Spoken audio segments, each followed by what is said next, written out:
코로나로 인해서 천천히 모이는 게 참 힘든 그런 시대입니다. 코로나에도 불구하고 오늘 이렇게 참석해 주신 여러분에게 하나님의 크신 은혜와 축복을 기원합니다. 할렐루야. 우리 옆에 계신 분들하고 손은 잡지 말고 말도 하지 말고 고개만 하고 반갑습니다. 인사하겠습니다. 사랑합니다. 축복합니다. 예. 길거리에 어떤 소년이 단어가 빠진 바이올린을 켜면서 구걸을 하고 있었어요. 바이올린도 낡은 데다가 연주 실력도 형편없어서 지나가는 사람들이 그들 뜻도 안 보고 그냥 막 지나갔습니다. 이 동전 바구니에 돈을 좀 이렇게 넣어줘야 그거 가지고 밥도 먹고 하는데 바이올린도 안 좋지, 조율도 제대로 안 돼 있지, 실력도 형편없지, 그냥 소음같이 들리니까 사람들이 다 그냥 지나가는 거예요. 그래도 소년은 돈을 구걸해야 되니까 열심히 바이올린을 연주했어요. 근데 너무 열심히 하다 보니까 바이올린 줄이 하나가 또 끊어지는 거예요.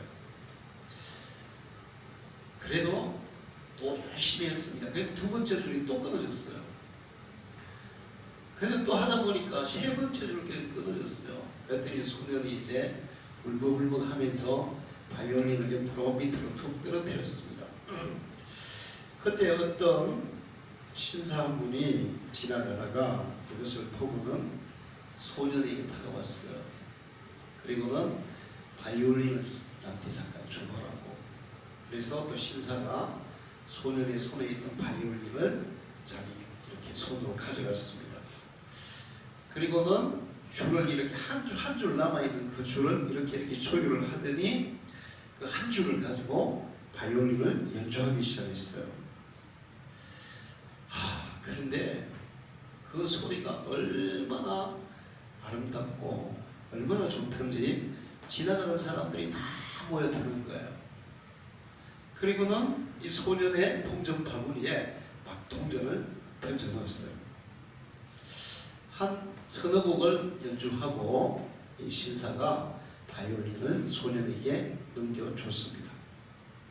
사람들이 도대체 저 소년이 바이올린을 켤 때는 완전히 찡찡 소원 같았는데 거기다가 줄도 이제 3개나 끊어지고 1개밖에 안 남았는데 그 한 단 안 남은 줄을 가지고 저렇게 아름다운 음악을 연주하다니 도대체 저분이 누구냐 보니까 그분이 바로 세계적인 바이올리니스트 파가니니였어요.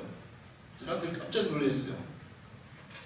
자, 똑같은 바이올린 그리고 이제 선도 끊어져서 더 이상 연주도 할 수 없는 그런 바이올린인데 그 바이올린을 세계적인 바이올리니스트 파가니니가 연주하니까 정말 그 어떤 바이올린보다도 더 멋있는 그런 음악이 연주된 거예요.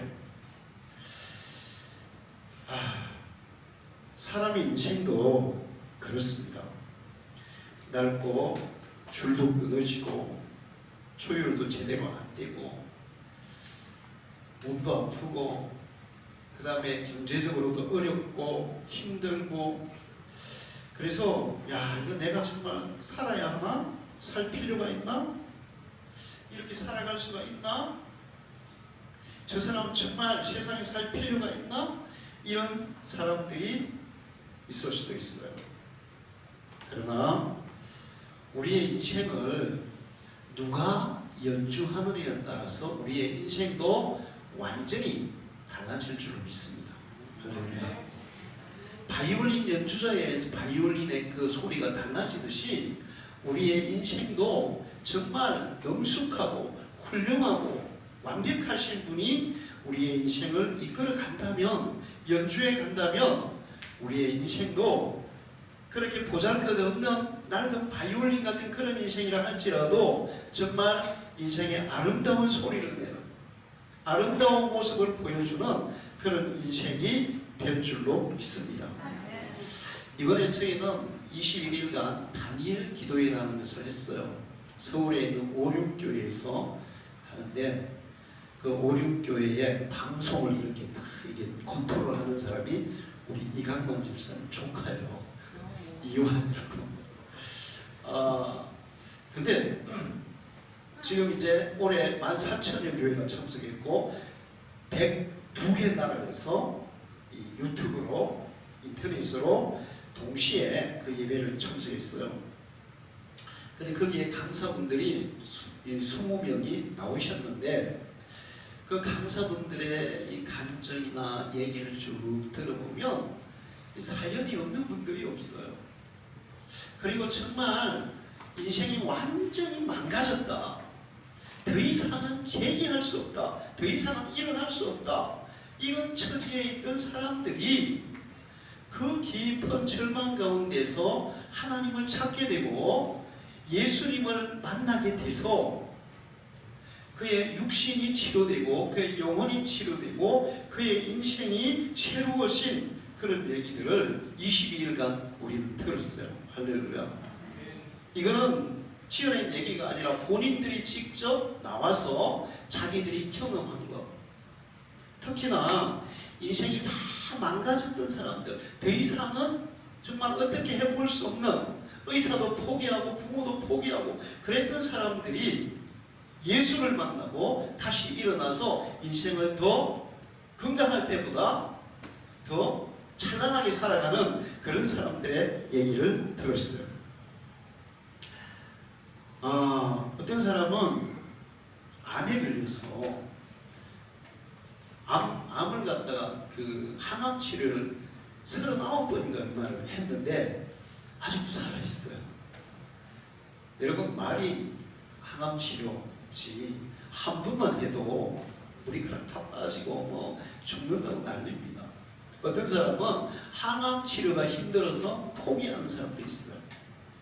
그런데도 살아서 거기에 나와서 자기의 인생을 간증하는데 건강한 모습이더라고요. 근데 육신도 건강한 모습이지만 그 마음, 그 영혼이 얼마나 건강한지 몰라요. 그가 암에 걸려서 사형 선고를 받고 더 이상 절망 가운데서 아무것도 의지할 수 없을 때 하나님을 찾았고 예수를 만났고, 그래서 육신도 회복되고 영혼도 회복되고 마음이 회복돼서 건강하게 살아가는 간증을 했습니다. 어떤 청년은 술에 잔뜩 취해서 건물에서 떨어진 거예요. 제가 볼 때는 아마 문인 줄 알고 열었는데 이 건물 같은 데 같은데 비상구, 이제 옛날에 그런 게 좀 많이 있었잖아요. 비상구가 뒤에 계단이 있는 게 아니고 그냥 벽인 거예요. 그 열고는 떨어져가지고 목이 부러졌어요. 목이 부러지니까 이제는 몸 밑으로는 전혀 쓸 수가 없죠. 전혀 몸을 움직일 수 없는, 겨우 눈만 깜빡깜빡하는, 겨우 입만 살아있는. 그런데 그런 청년이 다시 하나님을 만나고 예수를 만나고 의사도 누구도 다시는 손가락 하나도 움직일 수 없다고 그렇게 얘기했는데, 그 청년이 비록 서지는 못하지만 손을 움직이고 몸을 움직이고 혼자 스스로 운전도 하고 그렇게 회복이 됐는데, 그 몸이 회복된 것보다 더 중요한 것은 그의 마음이, 그의 영혼이 회복됐다는 거예요. 할렐루야. 그 청년이 이렇게 간증을 하는데 처음부터 저는 저 청년 처음에 보니까 그 오륙교에 이렇게 이게 휠체어가 올라오는 그런 길을 설치했더라고요. 그래서 저 청년은 오늘 휠체어 타고 오나 보다 생각했어요. 그런데 그 청년의 얼굴이 얼마나 밝은지 좀 깜짝 놀랐습니다. 처음부터 그렇게 목이 부러져가지고 전신을 쓸 수 없는 그런 상황이 있었던 그 청년이 얼마나 얼굴이 밝은지, 얼마나 환하게 웃는지, 얼마나 인생을 희망적으로 살아가는지 정말 감동이 됐어요. 하나님이 우리의 인생을 연주하기 시작할 때 그런 기적이 일어날 줄로 믿습니다. 할렐루야. 모세라는 아이가 태어났어요. 이 모세라는 아이는 에집트에서 태어났는데 그 당시에 이 모세는 에집트에서 노예 생활을 하고 있던 민족의 자녀였어요. 아들이었어요. 에집트가 이 사람들을 노예로 부리고 있었어요. 그런데 이 노예들이 막 계속 번창하는 거예요. 사람들의 인구가 막 계속 늘어가는 거예요. 그러니까 에집트 왕이 불안해졌어요. 야, 이러다가 노예들이 반란을 일으켜서 우리가 저들의 노예가 되는 거 아니냐? 그래서 명령을 내렸는데 남자아이가 태어나면 무조건 죽여라.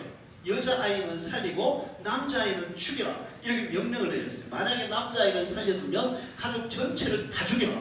이런 명령을 내린 거예요.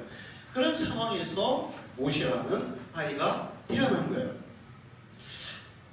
아기를 보니까 엄마가 차마 이 아이를 죽일 수가 없어서 3개월을 숨겨서 키웠습니다. 그런데 한 달, 두 달, 석 달이 되니까 아이의 울음소리가 어떻게 되겠어요? 점점 커지는 거예요. 그래서 처음에는 이렇게 숨겨놓을 수 있었지만 이제 울음소리가 커지니까 이제 그것이 다른 집에 막 들려지려고 하고 만약에 이게 뭐 고발을 하게 되면 이제 가족들이 다 죽게 생긴 거잖아요. 야, 이 아이를 어떻게 하지? 고민하다가 갈대로 상자를 만들었어요. 갈대로 상자 바구니를 엮어가지고 물이 들어오지 않도록 이제 거기다가 역청을 이렇게 칠해가지고 이제 바구니를 만들었어요. 그리고 그 바구니에 3개월 된 아들을 넣어서 나일강에 버렸습니다. 자, 나중에 나오세요. 우리 그 엄마가 그 아이를 나일강에 버릴 때 그 마음을 노래한 노래가 있어요. 우리 같이 한번 아시는 분은 따라 부르시고 모르시는 분은 가사를 잘 음미해 보시기 바랍니다.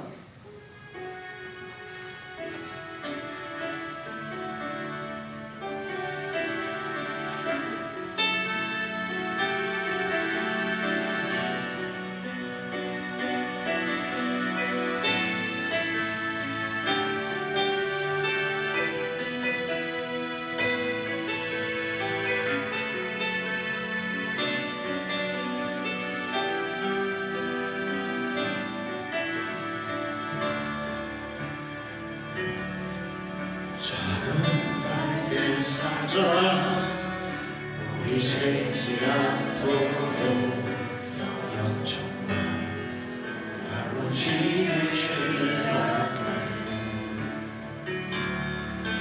어떤 마음이 없을까 그녀의 눈에 눈물이 흘러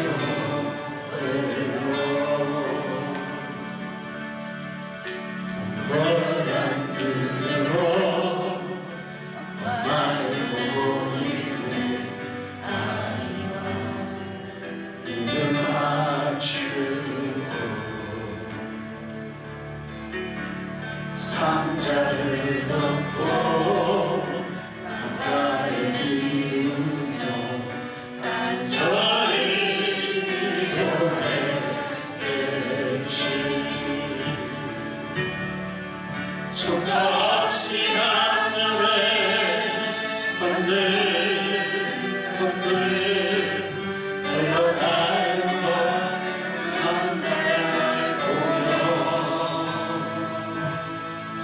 눈을 감아도 보이는 아이와 눈을 맞추며 주저앉아 눈을 흘렸겠지. 너의 삶의 산주인 너의 창조물이신 하나님 그 손에 너의 삶을 맡긴다.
나는 이제 끝났다. 제 인생은 저기서 끝이다. 강에서 산다는 보장도 할 수 없고 또 누가 혹시 건져서 데려간다 해도 이제 자기 부모 밑에서 자랄 수 없는 요즘 남의 아이를 입양해서 학대해서 죽이는 그런 부모들도 있어요. 어떻게 될지 모르는 거예요. 이제 제 인생은 저것으로 끝이다 이렇게 생각할 수 있는 그런 상황이었습니다.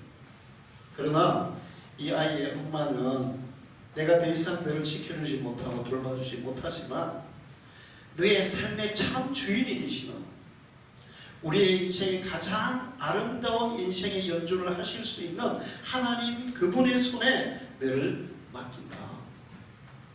하나님께 너를 맡긴다. 그리고 아기를 강에 띄웠어요. 하나님은 절대로 실수나 실패가 없으신 분인 줄로 믿습니다. 우리가 우리의 인생을 하나님의 손에 맡길 때 중요한 것은 완전히 바뀌는 거예요. 내가 살아서 내가 뭐를 하려고 하면 버둥대면 하나님이 나를 자기 뜻대로 자기 마음대로 능숙하게 연주할 수가 없어요. 그분에게 맡기면 이제 그 어머니 요게벳이 모세를 하나님의 손에 완전히 맡겨서 더 이상 어떻게 할 수 없는 거예요. 맡겼어요. 그럴 때 하나님은 절대로 실수나 실패가 없으신 분인 줄로 믿습니다. 그렇게 아기를 강물에 띄웠는데 마침 이집트의 왕 파라오 왕의 공주가 나일 강가에 산책하러 왔다가 아기 울음소리를 듣고 그 아기가 들어있는 광주리를 열어보니까 아기가 너무 그냥 마음에 드는 거예요. 그래서 그 아이를 자기의 양자로 삼아요. 이제는 버려져서 죽을 줄 알았는데 정말 비참하게 아이가 그 인생이 흘러갈 줄 알았는데 도리어 버려지는 바람에 이집트의 왕자로 자라게 돼요. 할렐루야. 실수가 없이 하나님을 믿으시기 바랍니다. 그리고 그렇게 길러진 모세는 결국 이스라엘 민족들을 이끌고 노예 생활하던 자기 민족을 애굽에서 이집트에서 해방시켜서 약속의 땅으로 인도해가는 위대한 지도자가 된 줄로 믿습니다. 제가 이곳에서 개척을 하고 목회를 이렇게 지금 30년, 원래 여기 이사 온 거 32년이에요. 하다 보니까 정말 힘든 순간들이 너무 많았어요. 너무 힘들어서 하나님 나 이제 그만 천국으로 불러가시면 안 돼요. 그런 순간들도 있었어요. 그런데 제 나름대로는 정말 열심히 한다고 했어요. 물론 저는 열심히 했지만 시행착오도 있었고 부족한 점도 있었고 그랬습니다. 그러다가 2017년도에 제가 우리 교단 목회자 전국 축구대회가 있어요. 한 30개 팀이 나오는데 제가 경남 지방 우리 지방의 목회자 축구단의 감독을 12년간 했어요. 그래서 전국대회에서 30개 팀 나오는 전국대회에서 3번이나 우승을 했어요. 제 별명이 한국의 퍼슬이었어요. 그런데 이 축구대회 목포에서 했습니다. 그래서 우리 지방의 선수들이 이끌고 목포에 축구대회를 갔어요. 원래 대회를 가면 저는 축구를 뛰지 않습니다. 감독만 해요. 밖에서. 야 7번 나와 안 되겠어. 야 12번으로 바꿔도 그런 거 하는데 그날은 우리 선수들이 부상 선수가 많아가지고 할 수 없이 감독인 제가 경기를 뛰게 돼 있습니다. 제가 별명이 퍼거슨이기도 하지만 또 경기를 뛸 때는 50대 메시라는 별명도 있거든요. 메시가 누군지 아세요? 그래서 들어갔어요. 그리고 목사님들 경기는 보통 25분을 뛰는데 와 정말 그날 힘들더라고요. 25분을 뛰고 나왔습니다. 그리고 휴식 시간에 제가 이렇게 서 있다가 그대로 주저앉았어요. 의자에 한번 딱 걸치고 옆으로 꽉 넘어졌는데 거의 더 이상 저는 기억이 없어요. 그때 심장마비가 온 거예요. 심장이 멎은 거예요. 심장이 멎으면 어떻게 되죠? 죽은 거죠. 그래서 막 목사님들이 와가지고 막 5명이 붙어서 막 심폐소생술을 했습니다. 그러니까 이 혀가 막 말려 들어가니까 한 사람은 막 이렇게 입을 막 손가락으로 벌리는데 이 사람의 입이 자동으로 닫혀요. 심장마비가 오면. 제가 물어가지고 손가락이 잘릴 뻔했다더라고요. 그렇게 해서 막 1분 정도 이렇게 막 하니까 제가 다시 잠깐 심장이 돌아온 거예요. 그래서 앰뷸런스에 태워서 병원으로 가는데 가다가 또 멎어버린 거예요. 그 병원에 도착해서 전기 충격하는 게 있지 않습니까? 그걸로 2번이나 꽉꽉 해서 이제 살아났어요. 이 전기 충격이 얼마나 강력하든지 이렇게 화상이 있더라고요. 화상. 그래가지고 한 1년 정도 얘기가 따끔따끔하더라고요. 그렇게 해서 10시간 만에 제가 이 응급실에서 깨어났어요. 그리고 목포에서 11일을 있다가 김해로 와서 다시 부산 백병원에 입원을 했습니다. 백병원에 갔더니 의사들이 오지는 많이 하더라고요. 의사들이 처음에는 이제 나는 심장 여기 그 인공 박동기를 붙여야 된다. 그 인공 박동기가 3천만 원인데 그걸 붙여야 된다. 그러더만은 인공 박동기가 아니고 이거는 심장 수술을 해야 된다. 이런 얘기를 하는데 자신이 없어 하는 거예요. 백병원에서. 그래서 서울의 아산병원으로 갔습니다. 아산병원에 그냥 응급실로 밀고 들어갔어요. 그렇게 해서 입원을 하고 이제 진료를 받았는데 아산병원에서 수술을 해라. 수술을 하지 않으면 안 된다. 심장 수술을 하라는 거예요. 심장 수술을 하려면 여기서부터 여기까지 다 잘라야 돼. 갈비뼈를 다 톱으로 잘라가지고 뼈도 자르고 살도 자르고 한 30cm를 잘라서 심장 수술을 했는데 의사들이 뭐라 그러냐면 이 심장 수술을 하면 죽을 수가 있습니다. 깨어나도 50% 정도는 사람들이 창의가 옵니다. 정상적으로 회복되기 이제 심장마비로 병원에 가면 100명이 병원에 실려가면 4분 안에 살려야 되기 때문에 심장이 멎고 4분 안에 못 살리면 100% 사망이에요. 만약에 10분 내로 살렸다 하면 100% 창해자가 되는 거예요. 그래서 100명이 가면 2명이 살고 2명 중에 1명은 창해자가 되고 1명이 겨우 정상이 된다는 거예요. 그러면서 이제 죽을 수도 있고 혹시나 수술하고 나서 심각한 창해자가 될 수도 있다. 이렇게 얘기하는데 마음이 어떻겠어요? 제가 죽는 건 겁이 안 났어요. 왜 그런가 하면 제가 이 목포에서 쓰러져 가지고 죽었다 깨어났잖아요. 제가 딱 깨어나면서 하나님 앞에 2가지 기도를 했어요. 하나는 하나님 저를 살려주셔서 감사합니다. 그런데 하나님 왜 살리셨어요? 그냥 데려가시지. 그렇게 기도를 했거든요. 그러니까 죽는 거는 겁이 안 나는데 창해자가 된다는 너무너무 두려운 거예요. 왜 그런가 하면 제가 이렇게 수술을 앞두고 병실에 있는데 나하고 똑같은 상황에서 수술을 받은 환자 한 명이 수술을 받을 때 인공심장기까지 달고 수술을 받았어요. 그런데 이분이 이게 이 한 달 동안 중환자실에서 제대로 못 깨어난 거예요. 한 달을. 그리고 깨어나서 이제 일반 병실에 왔는데 제가 여기 있으면 제 앞에 바로 이분이 이 침대에 있는 거예요.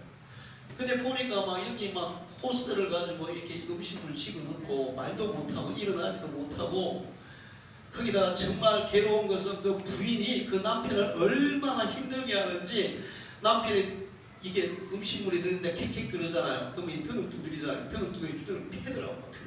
등짝을 막 패더라고. 야, 나도 저렇게 돼가지고 우리 집사람한테 어디 마시면 어떡하나. 아이들 그때 바로 결혼했어요. 2월달에 결혼, 4월달에 제가 5월달에 쓰러졌잖아요. 우리 딸아이가 그때 저기 신혼여행 가 있는 상태였다고요. 야, 내가 저렇게 창의자가 돼가지고 아내에게 아이들이 짐이 되면 어떡하나. 차라리 죽으면 천국 가면 너무 좋지만 그래서 너무 이게 두려운 거예요. 창의자가 되면 어떡하. 그래서 그날 저녁에 수술하는 그 전날 저녁에 잠이 안 오더라고요. 기도했어요. 심장을 만지면서 하나님, 저 이제 축구 안 해도 되고요. 다른 거 아무것도 안 해도 되고 설교만 하면 되니까 그 정도만 해서 심장 수술 안 하고 그냥 은퇴할 때까지 설교만 할 수 있게 그 정도만 하나님 유지하게 해주세요. 심장 수술 안 하면 안 돼요. 그래서 이렇게 해서 기도하는데 밤 2시까지 기도했어요. 근데 2시에 주님의 음성이 들렸어요. 내가 너를 살리기 위해 최고의 의료진에게 보냈느냐. 할렐루야. 내가 너를 살리기 위해 최고의 의료진에게 보냈느니라. 그 음성을 딱 듣는 순간에 아 그래, 하나님이 나를 살리시기 위해 보내셨구나. 이제 마음이 편해져서 잤습니다. 그리고 그 다음날 12시쯤에 이제 수술실로 갔어요. 마지막 수술을 하기 전에 한 10분간 이렇게 커튼이 쳐진 침대만 딱 가릴 수 있는 그런 곳이 10분간 혼자 대기를 시키더라고요. 의사도 간호사도 또 보호자도 아무도 없는 수술실 밖에 대기를 시키더라고요. 이제 죽을지 살지 모르고 수술이 잘못되면 장애가 될 수도 있고 그런 상황에서 혼자 이렇게 딱 있는데 그때 사람들은 마음이 어떨까요? 아마 극도로 불안했을 거예요. 근데 저는 그때 제 인생에 가장 큰 평안을 느꼈어요. 할렐루야. 의사도 함께 할 수 없고 간호사도 함께 할 수 없고 아내도 자식들도 함께 할 수 없고 오직 나 혼자만 있어야 하는 그 순간에 내가 혼자가 아니라 내가 믿고 내가 섬기고 내가 따랐던 예수 그리스도가 그곳에 함께 계셨다는 겁니다. 할렐루야. 아, 난 혼자가 아니구나. 정말 주님이 아무도 함께 할 수 없는 그 순간에 나와 함께 하시는 것을 저는 느꼈어요. 그리고 내 마음은 너무 평안했어요. 그리고 이제 수술을 받고 수술도 빨리 끝났습니다. 저는 뭐 인공심장기도 안 달고 제가 아스피린 같은 거 먹었는데 아스피린 먹으면 수혈도 하고 막 그래야 돼요. 근데 수혈도 안 하고 심장 그거 인공심장기도 안 달고 수술도 한 시간 정도 빨리 끝났고 그 다음에 빨리 깨어났어요. 깨어났는데 제가 혹시나 이제 나도 장애가 오지 않나 싶어가지고 제일 처음에 의식이 딱 돌아와서 손가락을 이렇게 해봤습니다. 손가락이 움직이지더라고요. 이렇게 괜찮네? 그래서 발가락을 또 한번 움직여봤어요. 발가락도 괜찮네? 그러면 이제 장애가 있는 거예요? 없는 거예요? 저희는 없잖아요. 주여 감사합니다. 그리고 이제 의식이 돌아와서 그다음날 아침에 일반 병실로 올라갔어요. 그리고 그 이후에 이제 서서히 치료되기 시작했는데 처음에는 의사들이 자꾸 글을 하더라고요. 세상에 막 여기 막 관을 3개나 꽂고 인공 패드 달고 링겔을 하고 글을 하는데 그래도 막 글을 해요. 글어야 호흡이 된다고. 그래서 병원에서 이제 막 그래도 막 글을 써요. 근데 제가 이제 김해로 와가지고 퇴원해서 제가 5일 만에 퇴원을 했거든요. 건강병원에 조금 더 이제 입원해서 그 요양을 하다가 퇴원해서 글을 해서 이제 글으려고 한번 시도해봤어요. 제가 축구를 했잖아요. 축구할 때 저기 강수 성엽이 완전 선수들이에요. 근데 성엽이는 내가 제끼지 못하지만 강수는 항상 내가 그냥 싹 제껴가지고 골 넣고 그랬거든. 그렇게 막 뛰고 하고 그랬는데 500m를 가니까 죽겠더라고요. 숨이 멎으려 그러더라고요. 그래서 그냥 주저앉아 있다가 그래서 이제 500m, 600m, 700m, 1km, 2km 늘려서 지금은 10km도 늦거니 걸을 수 있어요. 할렐루야. 자, 그렇게 이제 몸이 회복됐는데 내가 이렇게 쓰러져 있을 때 소문이 무슨 소문이 들어가면 박상종 목사 끝났어 이제. 박상종 목사는 끝났어. 아마 죽을지 몰라. 그리고 살아나도 장애가 있어서 장애자가 돼서 더 이상 목회를 못할 거야. 그러면 다음에 박상종 목사 다음에 방주교회는 어떤 목사가 갈까? 이런 얘기를 했다는 거예요. 그리고 1년 1년 후에 우리가 장로 창립식, 권사 취임식을 할 때 목사님들이 여기 이제 행사 이후로 왔잖아요. 근데 내가 여기서 사회를 보니까 목사님들 몇 분이 나를 굉장히 유심히 보는 거예요. 박 목사가 발음은 좀 이상하지 않나? 다리를 저지는 않나? 서 있다가 쓰러지는 건 아닌가? 그 멀쩡하거든요. 그 사람들이 다 놀랬다는 거예요. 자, 제가 그렇게 쓰러졌을 때 이제 박 목사 끝났어. 이제 방주교회는 다른 목사가 갈 거야. 아마 죽을지도 몰라. 또 살아나도 더 이상 목회는 못할 거야. 끝났어. 이런 얘기를 했대요. 하나님은 실수나 실패가 없어요. 할렐루야. 저는 정상으로 회복이 됐고 지금은 우리 교단의 재판위원이 됐는데 제가 교단 검사예요. 검사. 우리 교단 검사 그거 아무나 하는 게 아니고 시골에 이런 작은 교회 목사가 할 수 있는 게 아니에요. 근데 그 일을 하나님이 저에게 맡겨주셨는데 일주일에 한 번씩 서울에 왕복을 해요. 근데 새벽 5시에 출발해서 서울에 가서 재판일을 하고 집에 오면 저녁 9시, 10시가 되는데 하루 만에 제가 운전을 해서 논스톱으로 왔다 갔다 한단 말이에요. 할렐루야. 여기 그렇게 할 수 있는 분 있어요? 하루 만에? 그런데도 저 쌩쌩하잖아요. 할렐루야.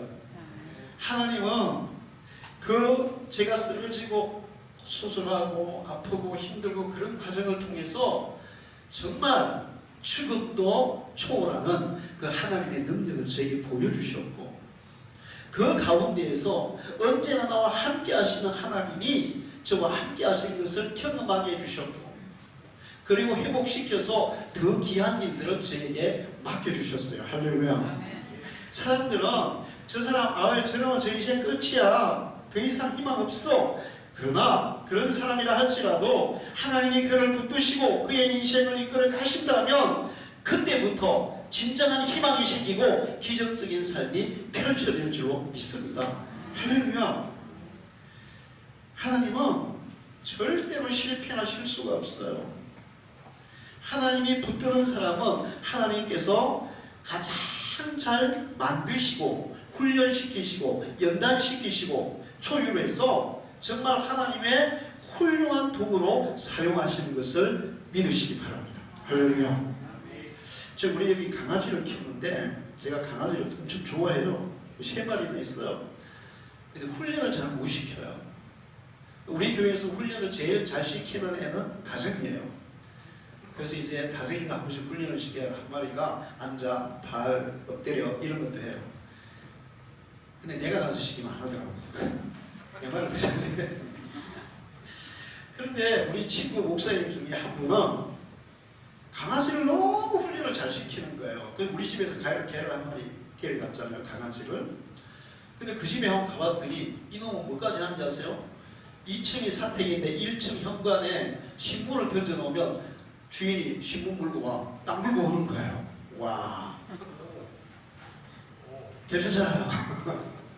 그 다음에 변은 절대로 집에서 싸는 일이 없어요. 딱 정해진 곳에 딱 문만 열어주고 그때 지가 가서 싸고 오고 그 다음에 말귀를 다 알아듣는 거예요.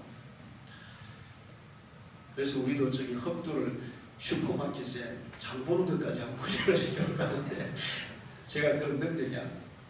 강아지도 정말 훌륭한 조련사가 훈련하면 똥개도 연결이 되더라고요. 할렐루야. 하나님이 우리의 인생을 훈련하고 조련하고 우리의 인생을 이끌어 가시면 우리의 인생이 정말 보잘것없는 인생도 명품 인생으로 변화될 줄로 믿습니다. 마귀는 끊임없이 사람들을 괴롭히고 파멸로 몰고 가려고 해요. 사람들은 마귀가 어디 있나 하는데 마귀가 있어요. 이번에 다니엘 기도회 하면서 거기에서도 마귀를 경험한 사람들 얘기가 많이 나왔어요. 그렇게 해서 인간들을 파괴하려고 하고 인간들이 사는 환경도 파괴하려고 해요. 그러나 하나님은 태초에 천지를 창조하실 때 완벽한 작품으로 창조하신 줄로 믿습니다. 사람도 완벽한 작품으로 창조하셨었어요. 그런데 마귀들이 인간을 범죄하게 하고 인간을 파괴시켰어요. 그런데 이렇게 인간이 파괴되면 그걸로 인생이 그냥 비참하게 그렇게 살다가 지옥불에 떨어져서 영원히 고통을 받게 되는 그런 상황에 처해질 수밖에 없는데, 하나님은 도리어 이것을 뒤집어서 마귀가 사람들을 파괴하고 지구를 파괴하고 환경을 파괴하고 사람들은 정말 파멸로 몰고 가려고 그렇게 하는데, 하나님은 이것을 뒤집어서 도리어 더 사람들을 영광스럽게 복되게 만들어준다는 사실이에요. 할렐루야. 아담과 하와는 원래 죽지 않게 만들어졌어요. 그러나 이런 육신을 입고 이 땅에 살아도 상처가 나면 상처가 납니다. 상처가 빨리 치료가 되죠, 그 당시에는. 그런데 죽지는 않아도 고통을 받아요. 그러나 하나님은 자기 아들 예수 그리스도를 이 땅에 보내셔서 우리 대신 우리의 죽음을 대신하게 하고 우리의 형벌을 대신하게 하고 그리고 부활시켜서 우리에게 예수님과 동일한 부활의 생명을 주셨다는 사실이에요. 할렐루야. 우리가 예수를 믿어서 예수님과 동일한 부활의 생명을 얻으면 상처가 나지 않고 해에 태워도 태워지지 않고 죽지 않고 병들지 않고 고통받지 않는 완벽한 몸으로 회복되는 날이 와요. 할렐루야. 마귀는 인간을 파괴해서 죽게 하고 지옥에 떨어지게 하지만 하나님은 그것을 도리어 뒤집어서 인간을 살게 하고 영원히 살게 하고 이 몸보다 더 완벽한 몸으로 부활시켜서 이 땅이 아닌 그 영원한 하나님 나라에서 살도록 회복시켜 주신 줄로 믿습니다. 그러니까 사람들은 자기 힘으로 자기 능력으로 세상을 살아간다고 얘기해요. 근데 많은 사람들이 실패하고 좌절하고 심지어 자살로 인생을 끝내는 사람도 너무너무 많습니다. 그렇게 내가 이제 난 자살할 거야, 난 더 이상 못 살겠어 그랬던 사람들도 예수를 만나면 생명의 의욕을 가지고 정말 지금까지 살아온 자기가 주인된 살아온 삶보다 훨씬 더 나은 훨씬 더 복된 인생을 살아가는 사람들이 수없이 많아요. 할렐루야. 여러분은 마귀에게 속지 말고 하나님의 말씀을 믿고 하나님이 주시는 이런 회복과 기적과 축복의 역사를 받으시기를 축원합니다. 예수 믿고 사는 것이 가장 큰 복이에요. 어떤 분은 전도를 하니까 저는 뭐 돈도 있고 건강하고 집도 있고 예수 믿을 필요 없다 이렇게 얘기했대요. 그래서 그런 사람이 예수님이 얘기했어요. 그래, 부자가 있었다. 너무너무 부자가 있어. 매일 잔치를 했어. 그리고 옷은 그냥 최고급 비단으로 입었고 집은 막 고래등 같은 큰 집에서 하인들을 거느리면서 아주 호의호식하고 살았지. 그리고 그 집 대문 앞에는 나사로는 거지가 살고 있었어. 이 나사로는 친구도 없고 먹을 것도 없고 거기다가 몸에 병까지 나가지고 못 먹으니까 뭐 피부병이 나가지고 고름이 줄줄 흘러서 그냥 기왓장으로 이렇게 피부를 긁으면 들개들 이렇게 야생개들이 와가지고 그 피를 이렇게 핥아먹는. 그리고 음식은 부잣집에서 먹고 버리는 쓰레기, 먹고 나서 버리는 음식물 쓰레기, 그걸 주워서 겨우 연명하는 거지가 있었지. 자, 이 부자가 그렇게 호화호식 하면서 잘 살았는데 죽었어. 그리고 거지도 죽었어. 그런데 죽어서 깨어나 보니까 부자는 지옥불 속에 있었어. 너무 뜨거워서 물을 마시고 싶은데 물 한 방울이 없는 거야. 그런데 하늘을 이렇게 올라보니까 하늘나라에 그 거지가 가 있는 거야. 그 인생이 완전히 지금 뒤집어진 거야. 부자는 지옥에서 정말 펄펄 끓는 불 속에서 물 한 방울도 못 마셔서 고통을 받고 있는데, 이 나사로는 천국에서 정말 말로 표현할 수 없는, 세상에서 부자가 살았던 것보다 더 좋은 세계에서 이제 편안하게 그렇게 살고 있는 거예요. 그래서 부탁했어요. 우리 조상 아브라함이요, 저 거지를 우리 고향에 보내서 우리 형제들에게 이 이 세상의 삶이 끝이 아니라 세상의 삶 이후에 우리가 죽고 나면 이런 지옥과 천국이 있다는 분명한 사실을 좀 알려서 우리 형제들은 이 나처럼 지옥에 안 오도록 해주세요. 이렇게 얘기했어요. 그랬더니 살아있는 믿음의 사람들, 살아있는 예수 믿는 사람들이 전해주는 말을 안 듣는 사람은 죽었다 살아나서 얘기해도 듣지 않아. 그러면서 세상에 아무리 그게 부자처럼 잘 살아도 죽어서 지옥 간다면 거지 나사로처럼 그렇게 비참하게 살다가 죽어서 천국 가는 사람이 천배 만배로 복받은 사람이야. 이걸 가르쳐주셨어요. 할렐루야. 하나님은 이 땅에서의 우리의 삶도 책임지십니다. 믿으시기 바랍니다. 여러분의 인생이 여러분의 힘으로 어찌해 볼 수 없는 그런 상황에서 하나님을 의지하고 기도해 보세요. 하나님은 내가 생각하는 것보다 훨씬 더 좋은 방법으로 여러분을 이끌어 주세요. 할렐루야. 그래서 성경에 보면 믿는 자들에게 있어서 현재의 고난은 장차 나타날 영광과 비교할 수가 없다. 지금 고난을 받아도 하나님이 주시는 상과 축복에 비교할 수 없다.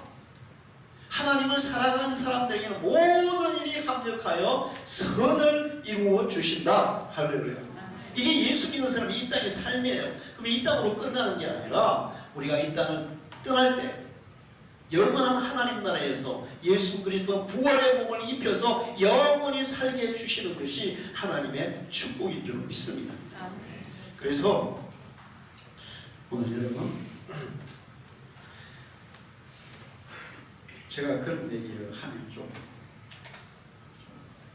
그렇기도 한데, 만약에 제가 여러분에게 오늘 전한 이 말씀이 진실이 아니라면, 거짓이라면 저는 벌써 여기 안 살았을 거예요. 우리 선배 목사님 아버지가 초등학교 선생님을 은퇴하셨는데 선배 목사님이 중학교 때 예수를 믿고 집에서 쫓겨났어요. 그래서 교회에서 차고 신학대학을 갔는데 완전히 이제 좀 쫓아내가지고 참 힘들게 신학을 공부했어요. 그리고 목사가 됐어요. 근데 그 아버지가 어느 날 그 목사님이 이렇게 목회하는 교회에 한번 온 거예요. 예배가 끝나고 나서 아버지가 아들에게 물었어요. 아들아, 네가 오늘 얘기한 거 그거 다 지어낸 얘기지? 너 목사로서 밥 먹고 살라고 그 지어내서 얘기한 거 아니야? 나한테는 사실을 얘기해줘. 진실을 얘기해줘. 나한테 거짓말할 필요 없다. 네가 얘기한 게 진실인지 지어낸 얘기, 목사들이 밥 먹고 살라고 하는 얘기인지 거기에 대해서 나한테는 진실을 얘기해달라고 했어요. 그랬더니 이 목사님 아들이 아버지 앞에 물었습니다. 아버지, 오늘 제가 아버지 설교한 그 내용이 진실이 아니라면 저는 여기서 죽어도 좋습니다. 만약에 아버지가 예수를 믿고 하나님의 자녀가 되고 구원을 받을 수 있다면 저는 지금 죽어도 그것을 선택하겠습니다. 자, 자기 생명을 걸고 목사님이 자기 말이 진실이고 자기 믿는 예수가 진실인 것을 아버지에게 얘기했어요. 그랬더니 그 아버지가 어떻게 했을까요? 예수를 믿었어요. 할렐루야. 저는 마찬가지예요. 오늘 제가 여러분에게 드리는 이 말씀들은 진실이고 사실이고 분명한 진리입니다. 예수를 믿을 때 하나님이 우리의 인생을 이끌어 가세요. 우리의 인생을 연주해 가세요. 우리를 훈련시켜서 우리의 삶을 이끌어가고 계세요. 그래서 절대로 실수가 없이 실패가 없이 우리의 삶을 이끌어 주실 줄 믿습니다. 그분을 믿고 그분을 따라서 살아가는 여러분 되시기를 축원합니다. 자, 우리 한번 다시 눈을 한번 감아보세요.